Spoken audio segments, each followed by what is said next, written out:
Dan mandi di sungai ini posisinya harus bulat. Kami di situ kaget, saya pribadi kaget makanya. Kenapa saya harus teman-teman saya, apalagi pacar saya Mimi juga harus dan di situ nggak dipisah perempuan-perempuan, laki-laki, jadi nyampur gitu. Nah, selama kita mandi di situ itu banyak banget sosok-sosok di pojok apa, bahkan ngeliatin aja kita lagi ritual di situ Makanya saya nangis di situ, saya ngerasa berdosa dan bersalah udah. Sempat lihat saatnya nggak? Saya nggak lihat, udah dipakai kain kafan semua.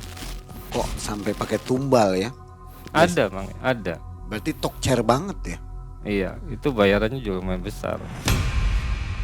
Cinta yang begitu besar melekat seperti duri, menusuk hati dua sejoli dan tak mampu pergi.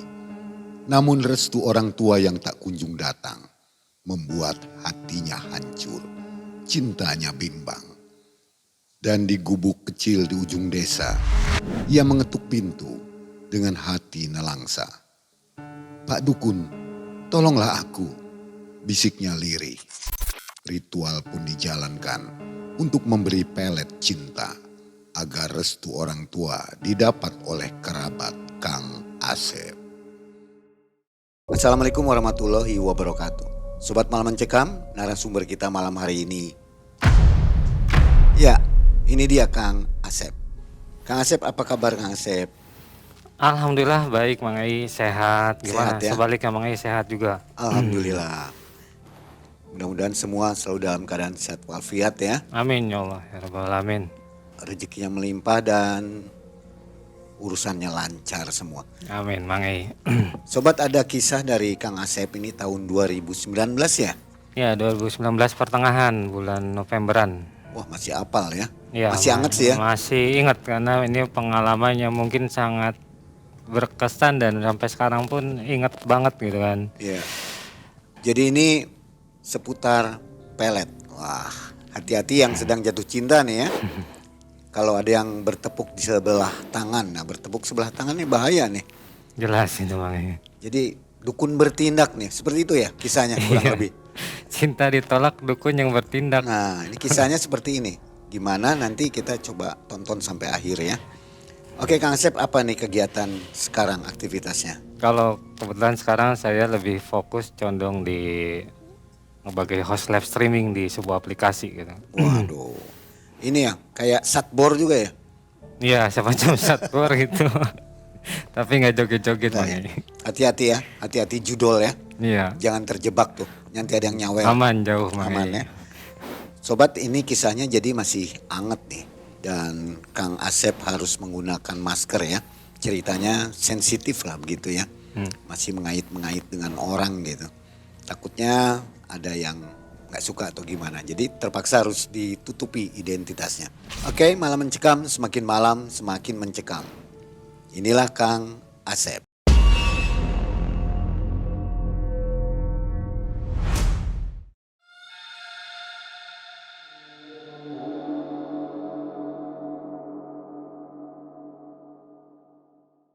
Ya, di sini saya mau menceritakan tentang pengalaman kisah pribadi saya Mang Ai pada tahun 2019 sekitaran bulan November. Saya bersama teman-teman saya diminta, khususnya ada teman saya yang bernama itu Kang Dadang. Dia minta tolong sama saya Mang Ai. Dia cerita sama saya, "Pak, punya temen atau kenalan dukun, orang pinter, buat apa?" kata saya gitu. Ini Kang Dadang yang minta. Iya, Kang Dadang yang minta, buat apa dan kenapa. Teman satu kantor, satu perusahaan. Di situ saya tanya ke Kang Dadang, ada apa, nanya-nanya orang pinter, tujuannya mau apa. Kang Dadang cerita sama saya Mang Ei, bahwasanya dia punya pacar namanya Di situ dia pacaran udah jalan 3 tahun, tapi yang dia mungkin sakit hati, makanya dia nanya cari orang pinter itu. Kedua orang tuanya teh Ini dia tidak setuju. Tidak setujunya saya tanya kenapa Kang Dadang? Karena saya kerja serabutan sebagai seorang helper di perusahaan kami di sini, Mang Ei. Bahkan boleh dibilang keluarga saya di bawah menengah lah gitu. Bukan keluarga berada, sementara pacarnya Kang Dadang ini orang bercukupan lah, bahkan lebih, Mang Ei. Saya tanya mau ngapain, tanya-tanya tentang dukun, orang pinter. Dia bilang saya mau melet, Mang Ei. Serius kata saya gitu. Iya saya serius Pak, ada kenalan enggak? Ya, saya bilang ada. Daerah mana? Kang Dadang nanya ke saya daerah mana? Daerah Jawa Barat. Sebelum ini saya juga pernah mengalami, maksudnya bukan mengalami, bahkan kenapa saya kenal dengan orang pinter ini, saya pernah main ke sana dengan tujuan, kebetulan kan saya bekerja sebagai marketing di sebuah perusahaan yang setiap hari bawa duit nagih ke toko gitu. Saya perlu penjagaan, ya walaupun kasarnya ada yang jaga, yang itu yang maha kuasa, tapi saya datang ke sana pengen badan saya diisi. Kenapa saya kenal sama orang pinter ini, Mang Ei? Akhirnya saya datang ke sana, saya diisi. Ya udah, bila mana tadi yang Kang Dadang minta, saya udah tahu orang pintar itu. Akhirnya saya tanya sama Kang Dadang, kalau sekiranya Kang Dadang serius, ayo. Tapi segala persyaratan siapin semuanya. Karena saya di sini hanya sebagai pengantar. Ya udah coba koordinasikan dulu, telepon abahnya, kata Kang Dadang tuh. Akhirnya posisi itu hari Sabtu ya, pagi-pagi saya telepon Abah Rahmatnya. Saya ada pasien, Bah. Kumaha Damang, gimana kabarnya gitu.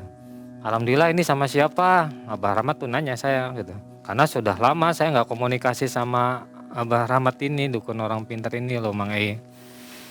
Akhirnya dia tanya, saya jelasin, saya dulu yang pernah ke sana, saya Asep, Bah gitu.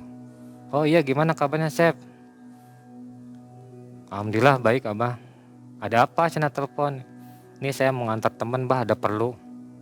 Ya perlu gimana? Ya nanti kita ngobrol di sana, Abah, Bah. Dia telepon ketemu di sana aja, saya bilang gitu. Iya, maksudnya biar jelas, nanti kan harus ada yang dipersiapin. Tujuan kesini mau apa, kata Abah Rahmat tuh. Ya jujur, Bah, ini teman saya pengen melet pacarnya, Bah. Dengan kenapa dia mau melet pacarnya itu karena kedua orang tua perempuannya nggak setuju dengan profesi dari teman saya yang sebagai seorang helper. Udah tahu apa yang harus dibawa. Ya makanya saya nanya dulu, Abah apa yang mau dibawa.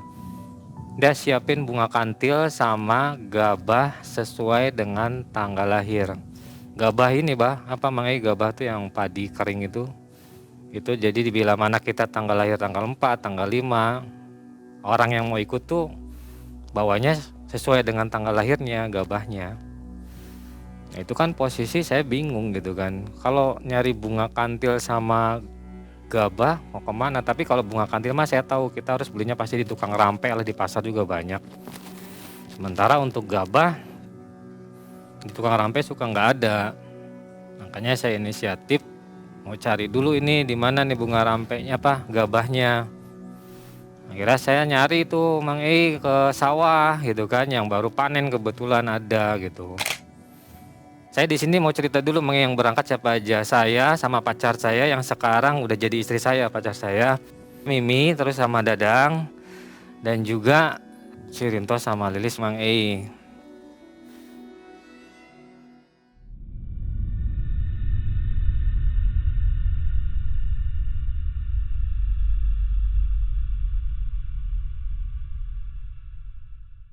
Dan itu saya udah dapat ceritanya itu, cari gabah itu sesuai dengan tanggal lahir masing-masing. Udah saya persiapkan segala macamnya. Dan kita rencananya itu maghrib setelah Kang Dadang pulang dari pengiriman barang, kita siap berangkat. Kebetulan kita rencana mau udah berangkat tuh di daerah Jawa Barat, Mang Saya di sini nggak akan sebutkan tempatnya, tapi ada. Gitu. Perjalanan kurang lebih 2,5 jam dari Bandung. Itu semua bensin ditraktir oleh Kang Dadang.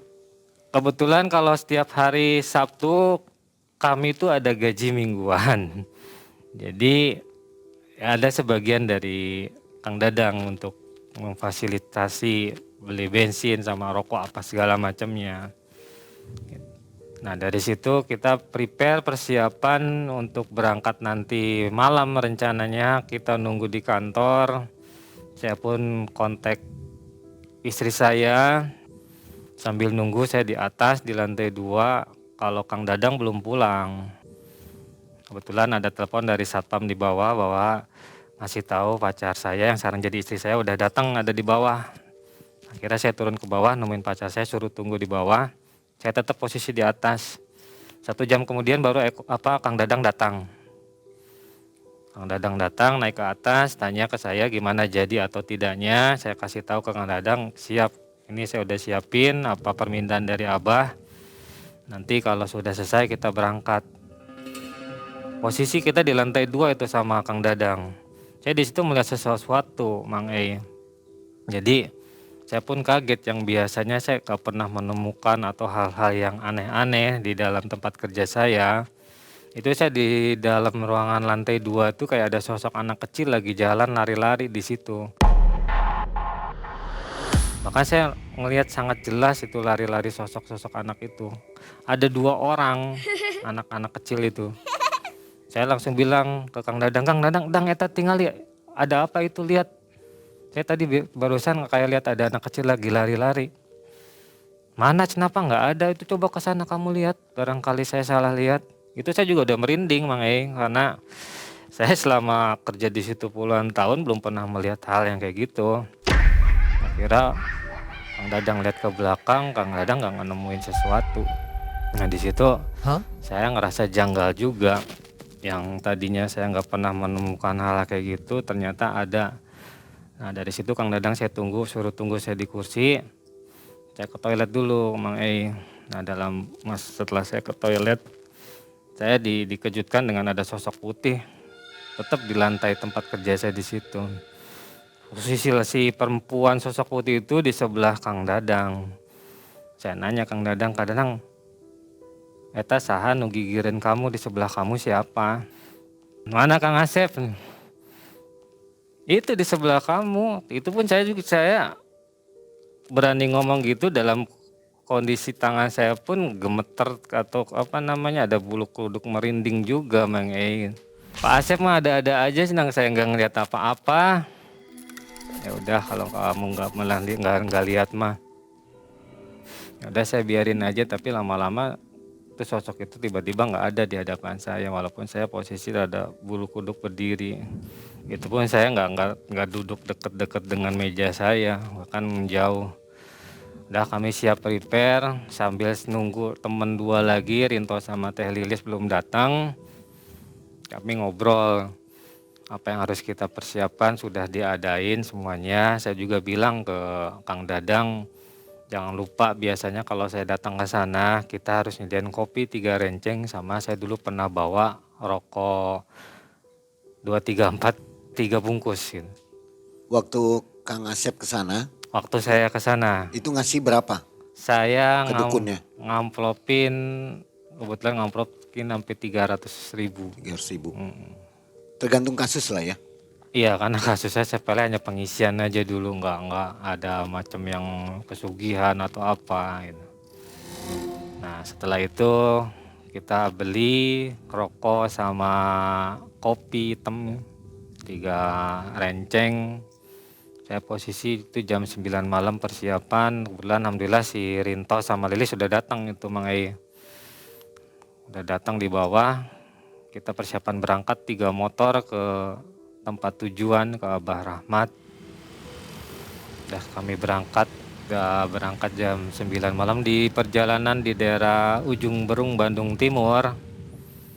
Di situ istri saya bilang sama saya, Mang "Ah, kepala Neng berat, pusing. Ini pundak kayak ada yang ganjel gitu. Emang kenapa Neng? Bisa nggak berhenti dulu ah?" Emang kenapa? Ini pusing banget berat Neng. Ah, akhirnya udah saya suruh berhenti, teman-teman yang lain. Berhentilah kita Mang di tempat ada nasi goreng, kebetulan juga kami belum pada makan posisi pas berangkat. Sambil menunggu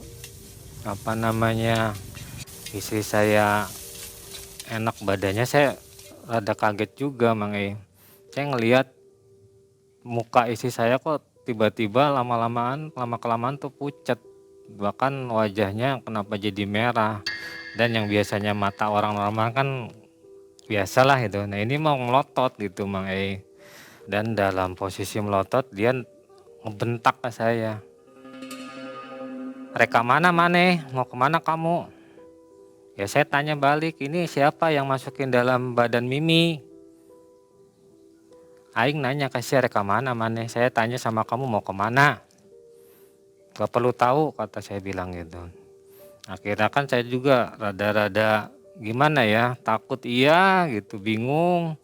Teman saya yang bertiga pun, Rinto, Lilis sama Dadang, mereka tanya, "Itu kenapa sama Mimi Kang?" Ya. Saya bingung, Kang Dadang, "Bisa teh ini ngobatin Mimi?" Ya coba baca-baca apanya. Ya udah tapi nggak ngaruh. Akhirnya ada di samping saya kan ada tukang nasi goreng. Dia nyamperin saya gitu Mang "Kenapa Kang?" "Itu Mang minta tolong, pacar saya kayaknya kemasukan."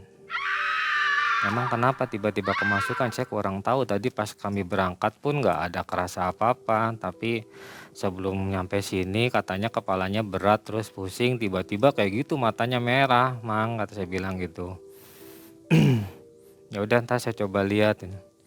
Akhirnya tukang nasi goreng itu ngebantuin untuk membantu nyembuhin Mimi Mang Alhamdulillah selang setengah jam di situ pacar saya udah sehat lagi, walaupun dalam kondisi masih lemas. Saya kasih minuman hangat biar lebih fresh badannya Mang Selepas kami selesai ngurusin Mimi, kebetulan kan kita belum makan, kita makan ya kurang lebih 15 menit. Dari situ kami ngerokok apa segala macam. Kami lanjutkan lagi perjalanan Mang ke tempat tujuan. Nah, di dalam perjalanan tersebut masih ada kejanggalan-kejanggalan yang saya rasakan. Apa itu kejanggalannya? Sosok yang tadi masuk di dalam badan Mimi Mang itu ternyata dia nggak mau pergi.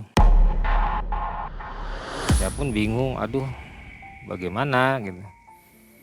Akhirnya kami berhenti Mang Si Mimi kan kalau bonceng kan merangkul badan saya Mang Itu saya rasakan tuh badannya tuh dingin banget kayak es batu, tangan pun saya pegang dingin banget. Makanya saya nengok ke belakang pun posisi matanya sama seperti kejadian awal dia kemasukan Mang Ya sudah kita nggak banyak cerita, kita berhenti lagi. Saya minta tolong ke teman-teman juga berhenti sambil bagaimana ceritanya ini kok masih ada nempel di badan Mimi Mang Kita berhenti Mang di situ. Berhenti 2 kali dari tukang nasi goreng sama yang satu lagi karena posisi Mimi ternyata sosok itu masih menghinggapi di badan dia. Kita berhenti, ya saya berani-berani tanya juga ke Miminya, "Kamu kenapa masih ada di dalam badan Mimi? Bukannya tadi kamu udah pergi?" "Saya nggak akan pergi sebelum kamu kasih permintaan apa yang saya mau." Terus teman saya si Kang Dadang nanya, "Mau kamu apa? Biar kamu pergi." "Aing hayang sate atah jeung kopi panas. Saya mau pengen sate mentah sama kopi yang panas." Kalau kebetulan kopi kan mungkin kita bisa cari ya Mang ya. bisa beli ke warung gitu, warung kopi banyak. Tapi di sini posisi udah hampir jam 12 kurang lebih. Tukang sate nyari di mana?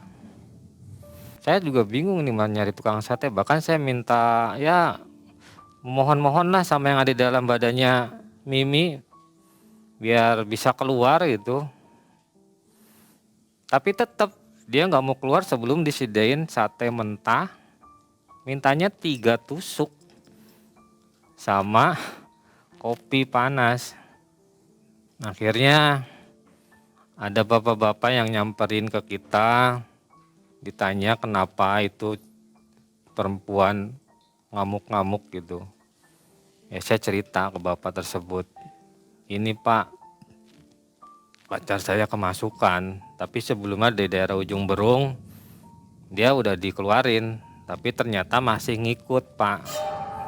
Tadi saya udah bilang ke pacar ke yang ada di dalam badan pacar saya, katanya dia minta sate mentah sama kopi panas Pak. Cik tinggal heula kata bapak itu, coba saya lihat dulu. Akhirnya bapak itu mendekati pacar saya, ditanya, "Iya sareng saha ini dengan siapa? Saha maneh?" Dipiluan ikut-ikutan ikut campur. Ya saya tanya, "Kamu siapa?" Kata bapak yang tadi datang. "Sok saya mau keluar dari badan nih perempuan, asal kamu siapin sate mentah sama kopi panas." Akhirnya mungkin dia tahu tempat yang punya sate. Dia mungkin telepon di situ, telepon seseorang atau saudaranya atau siapa, jarak setengah jam ada itu sate Mang Satenya ada, disiapin di situ, dan kopinya saya suruh temen saya Rinto suruh beli. Itu posisi dalam kondisi panas sih dari termos. Yang saya kaget Mang di situ, itu kopi tiba-tiba dileg-leg, diminum tanpa ditiup, tanpa apa, sampai habis kopinya, dan juga sate 3 tusuk itu dihabisin sama dia. Tok aja bayangin Mang kalau kita minum kopi posisi airnya masih mendidih, ditelen, diminum.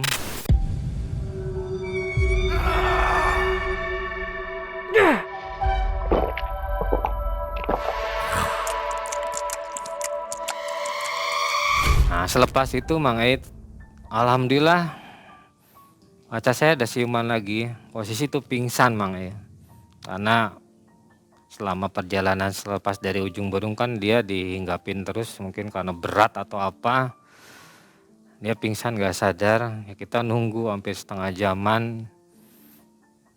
Udah lepas itu udah siuman, kita lanjutkan kembali perjalanan Mang Saya tadinya juga masih gambling apa kita lanjutkan atau gimana, karena pacar saya bilang minta pulang, pulang aja, Neng udah nggak kuat kalau tetap ke sana, takut Neng kenapa-kenapa.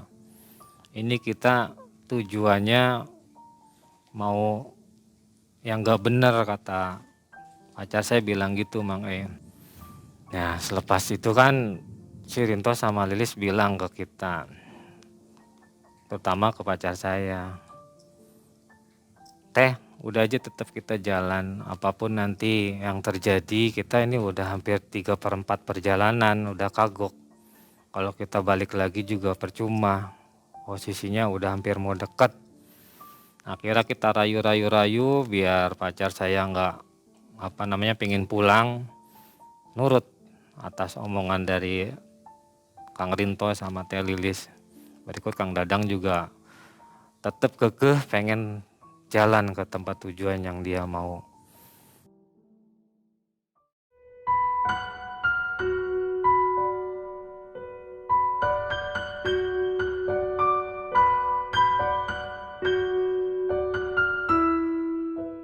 Udah nyampe nih di daerah yang kita mau tuju.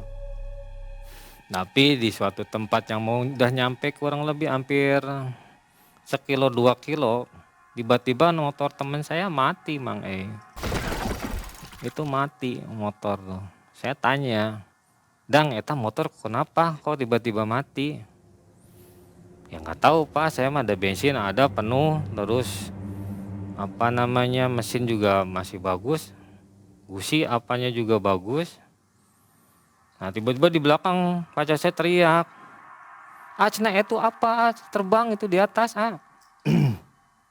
"Mana Neng?" "Eta kunti," kata sambil teriak-teriak. "Ya iya Mang saya lihat itu kunti terbang di atas pohon." Saya seumur-umur baru lihat tuh kunti terbang. Saya juga merinding nih Mang saya ceritain kayak gini. Posisi di situ memang kurang lebih sampai jam setengah satu, jam 1. Itu posisi kunti terbang jelas banget di kepala kita Mang Semua orang lihat, bahkan si Rilis sama Rinto pun teriak. Apalagi perempuan teriakannya kenceng. Itu nggak ada siapa-siapa di situ Mang Nah tuh kunti tuh nggak mau pergi. Jadi dia mencok di dahan ranting pohon ngeliatin kita. Ya kami pun takut lah diliatin gitu kan. Liatin sosok kunti yang ngeliatin kita di bawah. Sementara ini motor temen saya si Kang Dadang nggak nyala-nyala. Badan udah pada dingin semua segala macamnya. Tapi yang aneh di sini Mang yang saya lihat kanan kiri nggak ada orang, ada bapak-bapak nyamperin. Saya nggak tahu itu bapak-bapak tiba-tiba datang dari mana. Nyamperin ke kami di sini. "Mau pada kemana Kang? Wayah kieu jam segini. Eta ada peryogi keperluan ke sana Pak," saya bilang gitu. "Saha kemana?" "Abah Rahmat." "Oh bade peryogi naon, ada keperluan apa?" "Ya ada keperluan aja Pak." Saya tanya balik ke bapak itu, "Pak, punten, itu Abi takut tuh ada sosok kunti di atas, Bapak lihat nggak?" "Mana?" "Oh iya itu memang biasa yang nunggu di sini Kang." Bapak kok nggak takut?" "Iya saya nggak takut, memang saya tempat biasa di sini." "Itu kenapa motornya nggak nyala?" kata bapak tersebut ke saya. "Nggak tahu Pak, tiba-tiba mati." Terus kami juga dikagetkan ada sosok yang terbang di atas itu. Sampai sekarang masih di atas, kami nggak berani lihat ke atas. Ya udah coba nyalain lagi motornya. Disuruh bapak tersebut nyalain motor. Alhamdulillah motornya nyala tuh Bang. Yang tadinya mati udah digejret, disela, dicetrek-cetrek apa segala macam nggak mau nyala. Motornya tiba-tiba bisa nyala lagi Mang Kita lanjutin lagi perjalanan Mang Itu di jalanan setapak sawah, kanan kiri, tengah-tengah hanya buat satu motor. Lama perjalanan di jalan setapak sawah itu kita 3 motor di sana. Teman saya yang di depan Lilis sama Rinto itu jatuh Mang karena kenapa? Itu si kunti terbang lagi di atas, kita teriak-teriak semua. Dia jatuh ke sawah. Kebetulan sawahnya tuh banyak lumpur gitu kan. Masih mau panen atau gimana. Tuh kotor semua badan si Lilis sama si Rinto. Kami pun kaget, semuanya berhenti. Kami utamakan keselamatan Rinto sama Lilis, kita tarik dua-duanya biar mereka nggak di dalam sawah. Motor pun kita angkat, apalagi motor besar Mang Ada gitu udah kita angkat semua. "Kenapa tiba-tiba jatuh kamu?" "Eta sia teu neule, kamu nggak lihat itu tadi?" "Iya tahu, kaget kita tadi langsung jatuh." Si Neng juga teriak tadi. Ya udah kita angkat semuanya. Tetap dalam kondisi Rinto sama Lilis masih pada kotor lumpur karena jatuh di sawah.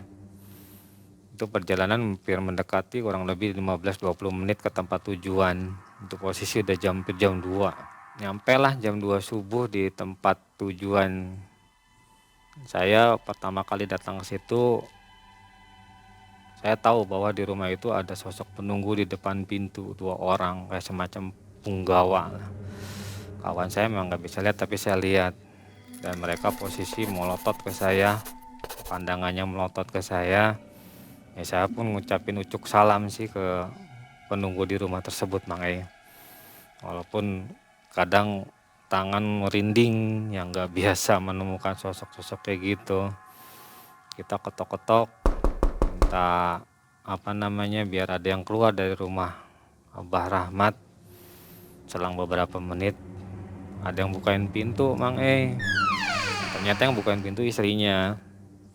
Dari mana ini Abi teh Kang Asep yang dulu pernah kesini.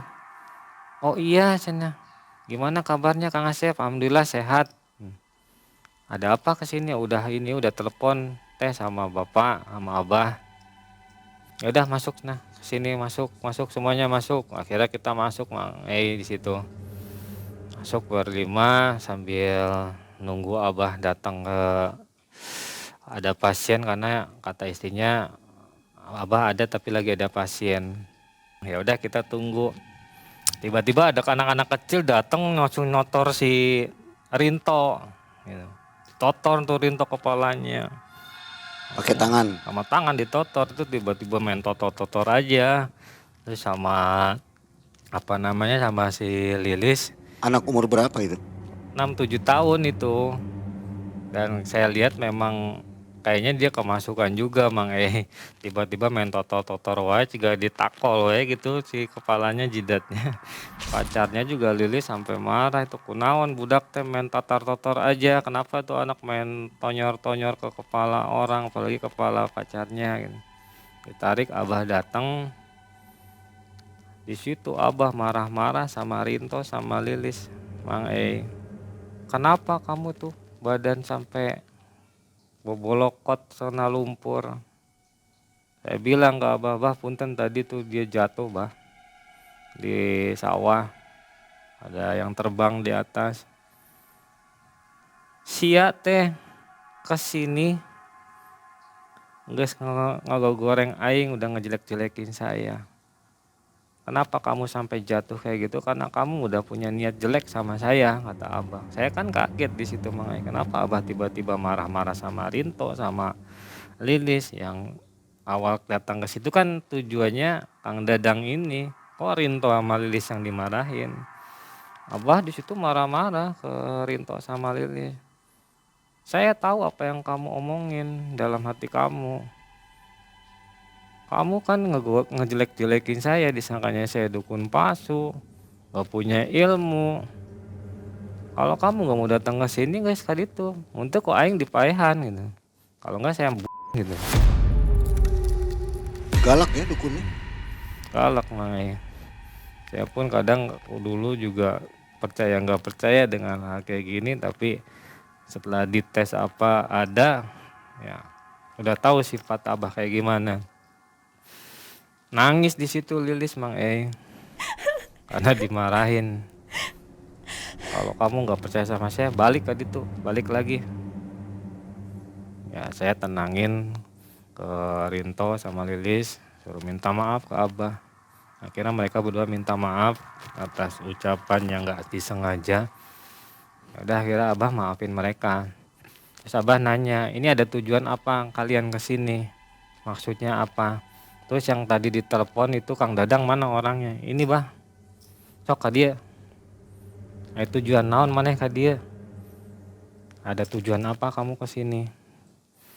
Ini bah, saya kesini mau minta tolong sama abah. Saya punya pacar. Bagaimana caranya orang tua pacar saya setuju? Karena orang tuanya tuh nggak setuju bah. Profesi saya sebagai helper, dia menghina saya dengan penghasilan saya sedikit. Dia nggak menyetujui Mang kenapa mau sama anaknya. Karena posisi keluarganya tuh orang rada bercukupan. Saya minta dipelet aja sekalian ke abah. Kang Dadang bilang di situ ke abahnya. Lepas dari itu abah nanya ke Dadang, udah siapin semua yang kemarin saya minta? Udah bah. Bunga kantil sama gabah sesuai dengan tanggal lahir udah ada bah. Sok siapin semuanya. Kita siapin, terus sama istrinya suruh siapin gelas putih, air gelas.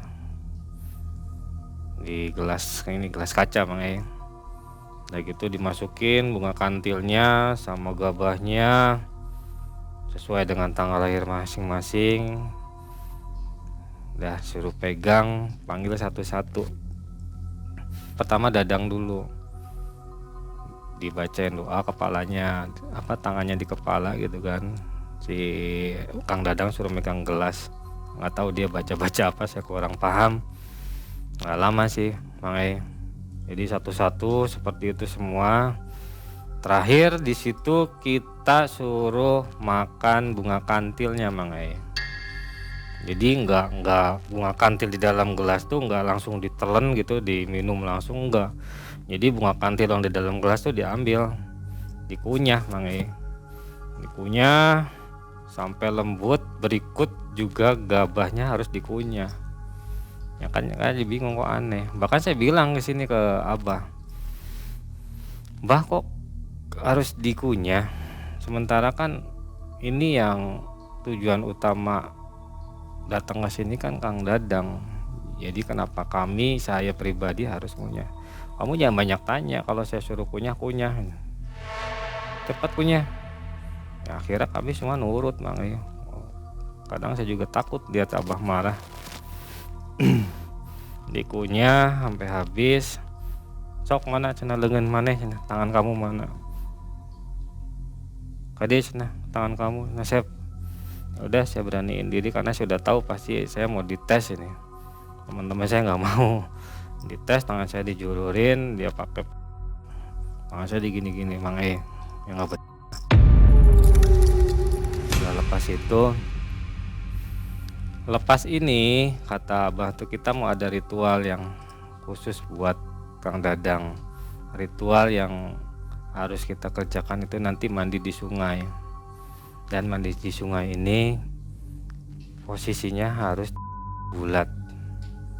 Kami di situ kaget, saya pribadi kaget Mang E. Kenapa saya harus telanjang? Teman-teman saya, apalagi pacar saya Mimi juga harus telanjang. Saya nggak rela gitu. Yang punya urusan Kang Dadang, harusnya Kang Dadang aja yang suruh mandi. Saya bilang ke Abah, Bah kenapa kita harus telanjang, ikut ritual segala macam? Kan urusannya hanya Kang Dadang aja. Itu saya nadanya nggak keras ya Mang E ya. Hanya minta kenapa saya sampai ikut-ikutan di bawah mandi. Abah bilang ke saya gini, kamu kan yang ngajak. Saya udah bilang ke kamu, yang ikut ke sini semua harus harus ikutin ritual. Saya di situ nggak banyak cerita, jadi kayak semacam disirep, nurut aja Mang E. Bahkan dimandiinnya pun sama istrinya, katanya istrinya ikut. Kami dikasih sarung, masuk ke kamar, jadi dibengket gitulah. Perempuan mah pakai kemben, jadi diikat kayak kemben gitu biar nggak kelihatan segini doang. Kalau kita mah setengah badan. Itu selama udah beres dipakai sarung, kan di sana dingin banget tuh cuacanya Mang E. Bayangin jam 2:30 kita memulai ritual. Jalanan tempat rumahnya Abah Rahmat itu pohon-pohon gede semua. Saya ngerasa badan tuh udah kayak es banget, dingin banget, cuacanya dingin daerah situ Mang E. Udah nyampe kita di sungai di situ. Saya pikir karena kita pakai sarung nggak harus telanjang. Ternyata harus telanjang Mang E. Walaupun laki sama laki juga kadang suka risih. Saya nggak tahu kena sirep atau gimana ya, saya nurut aja mandi. Dan di situ nggak dipisah perempuan-perempuan, laki-laki, jadi nyampur gitu. Nah selama kita mandi di situ itu banyak banget Mang E, sosok-sosok di pojok bahkan si Neng bilang saya, itu cina ada mata merah di pojok sana, itu cina ada apa di sana. Pokoknya kayak yang ngeliatin aja kita lagi ritual di situ Mang E. Jadi dipantau sih, kayak yang dipantau gitu. Bukan warga ya? Bukan, gitu mah sosok-sosok astral. Saya nggak jelas tapi memang ada yang mata merah, bahkan ada yang kayak macam buta hijau ngeliatin kita lagi ritual di situ.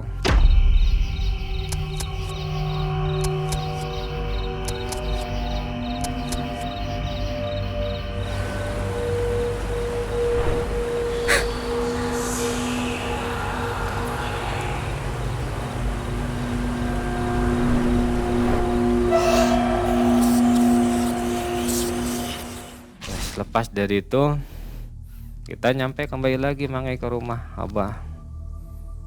Ditanya di situ sama Abah ke Dadang,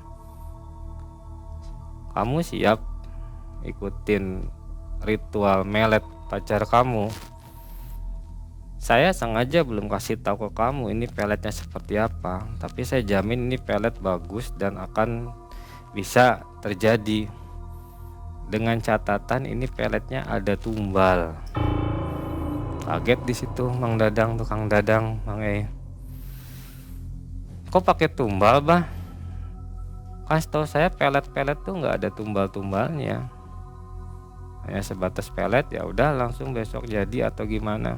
Kenapa harus tumbal? Ya kamu nggak usah tanya. Kalau kamu mau kerjain, udah datang ke sini harus ngikut apa kata saya. Tumbalnya kayak gimana, Abah? Ya udah nanti ada tumbal aja. Kalau mau ikutin, kalau enggak nggak usah. Arogan banget sih Abah ini ya. Iya, emang arogan. Jadi kata orang Sunda mah asa aing gitu kan. Ya akhirnya Dadang nggak banyak cerita, atau dia kesirap atau gimana, ngikutin apa instruksi yang Abah Rahmat bilang di situ Mang. Nah sudah seperti itu, udah kita selesai apa segala macamnya. Hampir jam 5, setengah 5, jam 5 itu kita baru beres. Masih di tempat Abah.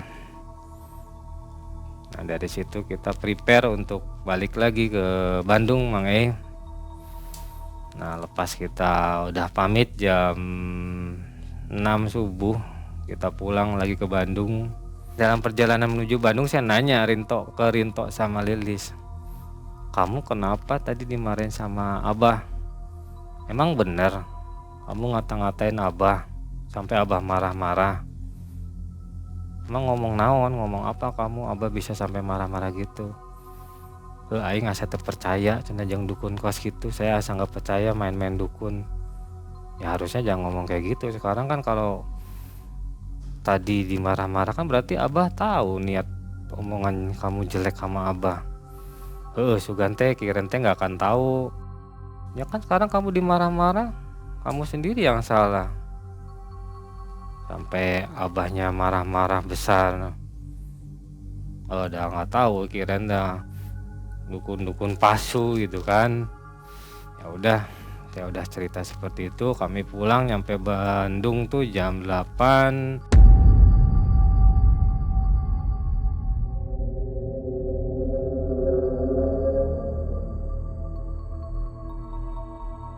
Kang Dadang udah nyampe, Rinto sama Lilis juga udah nyampe di rumah masing-masing. Ada telepon saya Mang. Saya lihat Kang Dadang nelpon. Saya angkat. Assalamualaikum. Kenapa Dang? Pak. Ya kenapa? Adik saya mati, meninggal Mang. Kok bisa? Iya kan tadi yang Abah bilang ini pakai tumbal peletnya. Aduh kumaha tuh gimana? Gimana kenapa ini adik saya mati meninggal? Itu sakit atau gimana? Adik saya kemarin masih baik-baik aja Pak, sehat. Terus ditanya ke bapak itu sakitnya kenapa bisa tiba-tiba mati meninggal. Itu posisi jam 3 katanya meninggal. Nah ternyata pas kita lagi minum ngunyah bunga kantil itu posisinya jam segitu Mang. Ada kemungkinan, saya nggak tahu sih juga ya, gigitan ngunyah bunga kandil tuh itu yang bisa membuat adiknya meninggal, adik Kang Dadang. Datang ke sana ikut ke penguburan adiknya, walaupun saya batin juga ngerasa bersalah. Saya juga sedih, bercampur aduk. Saya ngajak Kang Dadang untuk ritual seperti ini, dan hasilnya adiknya sendiri saya kenal persis dengan adiknya Mang. Bahkan saya nangis di situ, saya ngerasa berdosa dan bersalah. Udah Laki-laki, perempuan Mang. Perempuan. sempat lihat saatnya nggak? Saya nggak lihat, udah dipakai kain kafan semua. Normal ya? Normal, matinya normal. Tapi saya sedih di situ dan kehilangan adiknya. Saya kenal banget karena kalau main ke rumah Kang Dadang ada adiknya yang nyiapin kopi apa. Itu mati. dia meninggal. Saya ke penguburan juga pikiran berkecamuk semua. Bahkan saya udah ngerasa berdosa.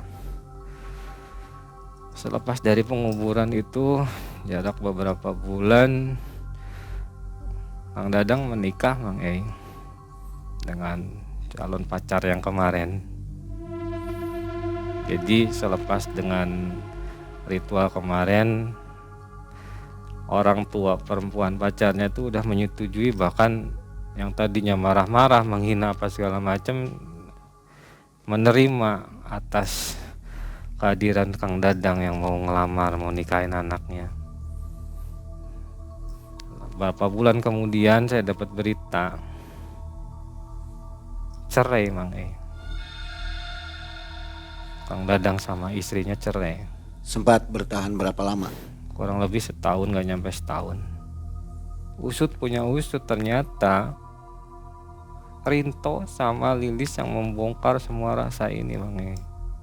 Kepada orang Sama tua. kedua orang tua Kang Dadang sama istrinya, mantan istrinya Kang Dadang. Jadi di situ saya dilematis. Kedua orang tuanya tuh semua nyalain ke saya.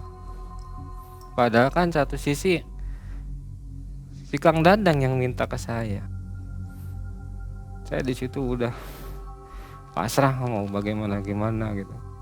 Tapi kenapa si Rinto sama Lilis sampai ngebocorin rahasia ini gitu Mang E? Saya untuk nanya ke Lilis sama Rinto nggak nanya, karena selepas itu mereka keluar resign dari perusahaan.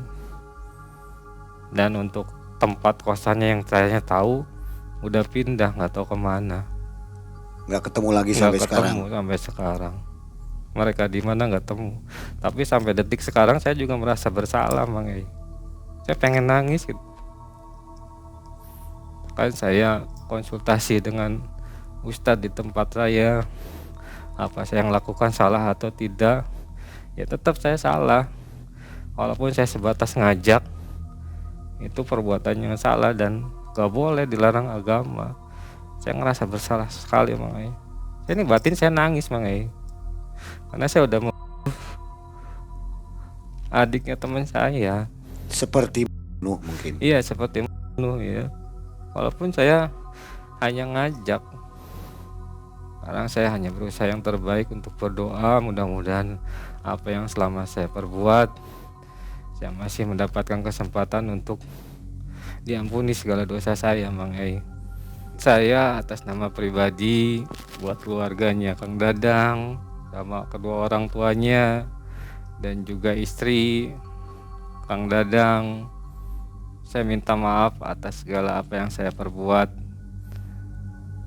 Dalam artian di sini saya hanya diajak, mengantarkan, diminta untuk mengantar apa yang Kang Dadang minta.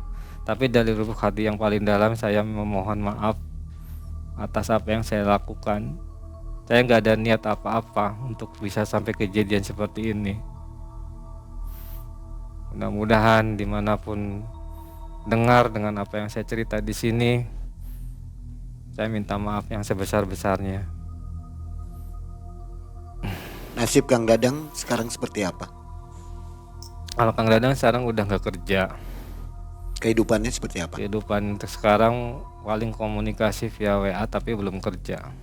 Karena posisinya sekarang dia ada di daerah mantan istrinya. Tapi udah nggak bersama lagi. Sempat punya anak mereka? Nggak punya anak. Nggak punya anak.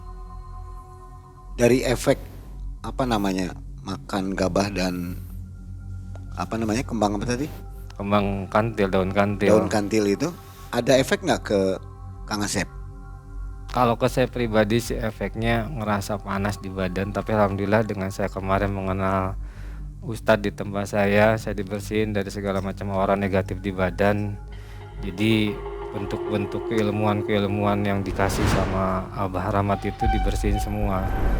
Insya Allah nanti sama Pak Ustadz itu mau dibantu biar nggak sampai salah jalan lagi Mang E. Kalau Kang Dadang ada efeknya? Kang Dadang kayak orang linglung. Kayak orang linglung sekarang. Kadang saya telepon juga nggak pernah diangkat. WA juga nggak nyambung, kalau balas juga. Tapi saya belum sempat ketemu lagi. Kayak orang stres gitu. Iya. Kalau dua teman tadi mungkin juga mengalami hal yang Kayaknya sama ya. pasti. Ini efeknya luar biasa karena ini ritual pelet ini kan pakai tumbal. Ada kemungkinan Rinto sama Lis kena efeknya. Kena juga ya. Kena. Ya ini agak aneh gitu. Maksudnya kok sampai pakai tumbal ya? Ada Bang, ada. Biasanya kan hanya pakai jimat atau besel atau Ada. apa media air gitu ya. Ini harus pakai, Ada pakai tumbal. berarti tokcer banget ya. Iya, itu bayarannya juga lumayan besar. Dadang ini bayar ya. Bayar kabar amat. Masih ingat berapa angkanya? 5.000. 5 juta, juta, maksudnya. iya. Waduh, luar biasa ya. Oke, tapi off the record aja, jangan dikasih tahu di mana ininya ya. Iya. Akhirnya gimana? Ya, Selesai Pak, semua. Selesai semuanya ya. Sekarang kedua orang tuanya ngebenci saya. Tahu dari mana? Telepon saya. Orang tuanya. Iya. Wah, kasar semuanya. Kalau nelpon tuh bahasa kasar, bahasa binatang keluar semua. Di situ kan saya kaget. Saya nggak bisa ngomong apa lagi. Saya hanya sebatas mendengar, Bang. Kamu udah saya lagi kamu. Ancamannya begitu. Ancamannya kayak gitu. Tapi sampai sekarang alhamdulillah nggak ada ya. Alhamdulillah udah nggak ada. Hanya masih ada pikiran saya menyesali apa yang udah saya perbuat, Bang. Karena itu temen adiknya itu deket banget sama saya. Udah saya anggap adik juga. Pada waktu itu kenapa nggak nolak aja waktu si Abah bilang ada tumbal? Karena nggak ada omongan.